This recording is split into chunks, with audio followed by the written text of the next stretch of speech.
भाई last video में हमने क्या पढ़ा था, डाइलेक्ट्रिक कांस्टेंट, और डाइलेक्ट्रिक कांस्टेंट से रिलेटेड कंसेप्चुअल क्वेश्चनों की बात कर रही है इस वीडियो में। सवाल नोट करने में समय व्यर्थ नहीं करेंगे आप, मैं बोलता रहूंगा, जब वीडियो देखोगे आप तो सवाल लिखते चले जाइएगा रिवीजन के हिसाब से, ठीक है। सबसे पहले तो मेरा मानना है कि एक आसान सा क्वेश्चन डिस्कस कर लेते हैं। क्या if vacuum is replaced by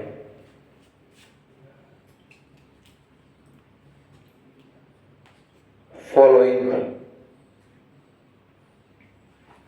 एक केस में H2O, एक में मेटल, और एक में कह दिया आपको अ dielectric of constant K। If vacuum is replaced by following in between 2 point charges,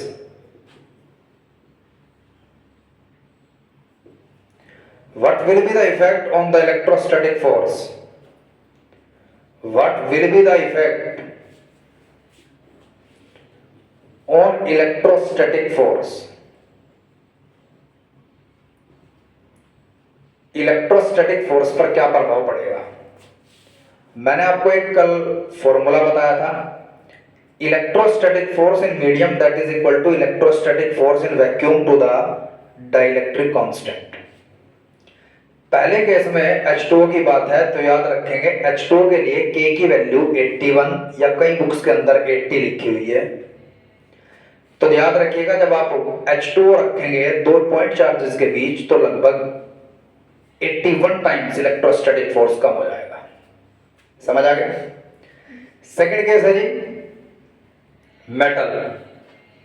metal के लिए K की वैल्यू इनफाइनाइट होती है, तो इलेक्ट्रोस्टैटिक फोर्स मेटल के केस में 0 हो जाता है। अगर सवाल आया कि अगर एक डाइलेक्ट्रिक रख दिया गया है जिसका डाइलेक्ट्रिक कांस्टेंट K है दो पॉइंट चार्जेस के बीच, तब क्या होगा? तो भाई फिर आप क्या कहेंगे कि अगर एक डाइलेक्ट्रिक रख दिया गया है तो फोर्स K टाइम्स कम हो जाएगा। Concept clear? ये बहुत इंपॉर्टेंट क्वेश्चन है, कम से कम एक नंबर में तो कोई एक पार्ट आ सकता है। सीबीएसई और आईसीएसई बोर्ड ने कई बार इसके 3 के 3 पार्ट दिए हैं 3 नंबर में, ठीक है। सेकंड क्वेश्चन क्या है इसका इंपॉर्टेंट?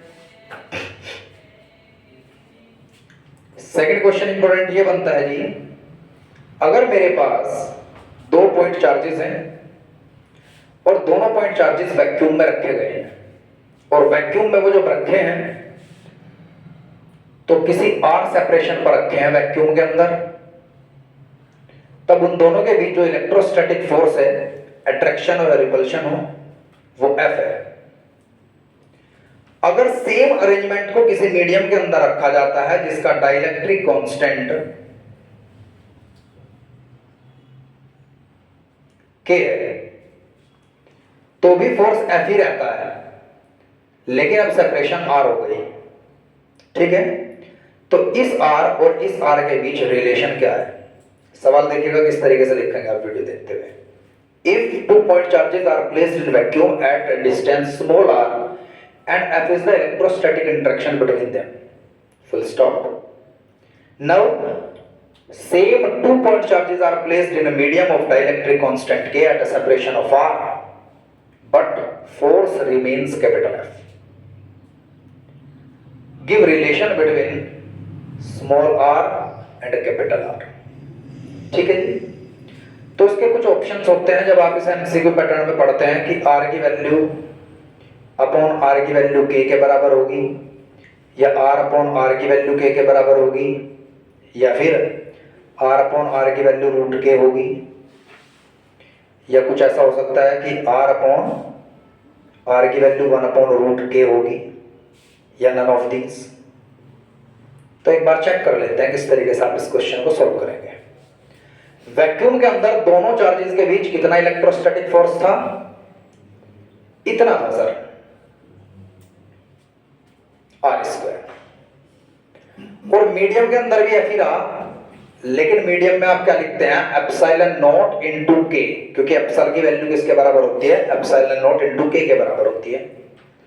Q1 इंटू Q2, लेकिन अब सेपरेशन क्या हो गई? मैंने कहा कि दोनों फोर्सेस बराबर हैं, जब दोनों फोर्सेस बराबर हैं तो 1/4 पाई से 1/4 पाई कट गया, एप्सिलॉन नॉट से एप्सिलॉन नॉट कट गया, इधर क्या बचा? Q1 इससे ही कट गया, इधर बचता है केवल 1/r² और यहाँ बचता है 1/kr²। ठीक है जी। अब आप r² को क्या लिख सकते हैं? 1/k, और r/r को क्या लिख सकते हैं? 1/√। चेक करो ऐसा कोई ऑप्शन है क्या? हाँ जी ऐसा ऑप्शन है, तो डी ऑप्शन करेक्ट है। यहां तक किसी बच्चे को कोई दिक्कत? 100% समझ आ गया? पक्का? ठीक है जी। एक सवाल इंपॉर्टेंट ये है कि अगर दो पॉइंट चार्जेस हैं और दोनों इलेक्ट्रॉन्स हैं, किसी डिस्टेंस पर रखे गए हैं और दोनों इलेक्ट्रॉन्स इक्विलिब्रियम में है। आ गया समझ? 100% समझ आ गया?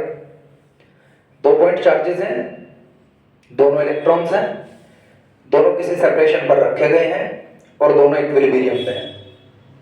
तब होगा जो चार्ज और मास की रेशियो होगी ये किसके बराबर होगी?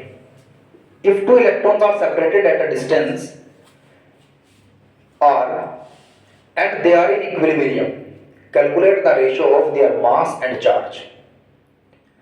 ऐसे सवाल के अंदर आप एक बात याद रखेंगे, इक्विलिब्रियम का मतलब यह है कि अगर दो इलेक्ट्रॉन्स हैं, इलेक्ट्रॉन्स के बीच जो रिपल्शन होगा वो किसी ना किसी अट्रैक्शन के कारण कैंसिल हो गया, मतलब ये रिपेल नहीं कर रहे। तो अट्रैक्ट करते हैं दो इलेक्ट्रॉन उनके मास की वजह से, और मास के कारण एक ग्रेविटेशन फोर्स डेवलप होता है जो किसके बराबर होता है? मास ऑफ एक इलेक्ट्रॉन इनटू मास ऑफ दूसरा electron upon separation between them. और इलेक्ट्रोस्टैटिक रिपल्शन क्या होगा? ये होगा 1/4 पाई एप्सिलॉन नॉट, एक चार्ज दूसरा चार्ज अपॉन दोनों के बीच की सेपरेशन। Under equilibrium gravitation force of attraction will be equal to the electrostatic repulsion. तो आप दोनों इक्वेशंस को बराबर रख देंगे, और बराबर रखने पर Gm²/r² that is equal to 1/4 pi epsilon naught Q²/r² को ऐसे रखेंगे। इस r² से r² कैंसिल हो गया, समझ आ गया?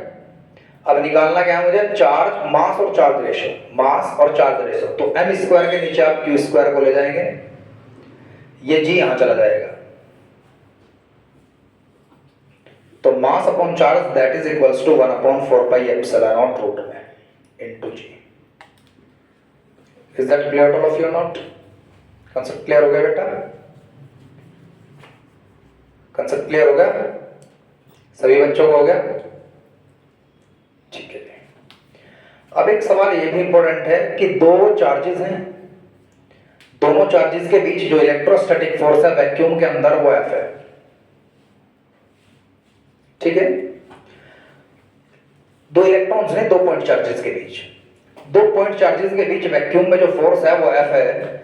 अब जो चार्जेस का मटेरियल है, उनकी बॉडी है, उसकी डेंसिटी रो है, और उन दोनों चार्जेस को किसी मीडियम के अंदर डाल दिया जाता है, और मीडियम के अंदर जब डाल दिया जाता है तो मीडियम की डेंसिटी ये है।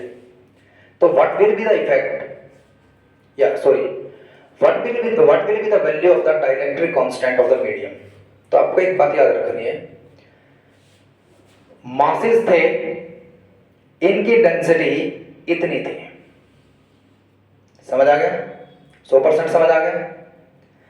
एक फोर्स होता है हमारे पास, force in vacuum to the force in medium that is equal to dielectric constant. जब ये हवा में थे, वैक्यूम में थे, तब इनका वेट रहा होगा W। जब ये किसी मीडियम के अंदर चले गए तब वेट क्या हुआ होगा? W'। और जो वेट हुआ होगा वो किसके बराबर होगा? जो वेट था माइनस बुओयंट फोर्स।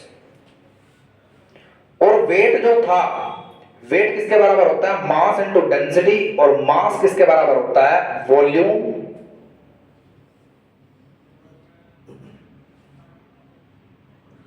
मास into gravity, weight, volume into density. Concept clear? तो जो बुओयंट फोर्स होगा वो किसके बराबर होगा?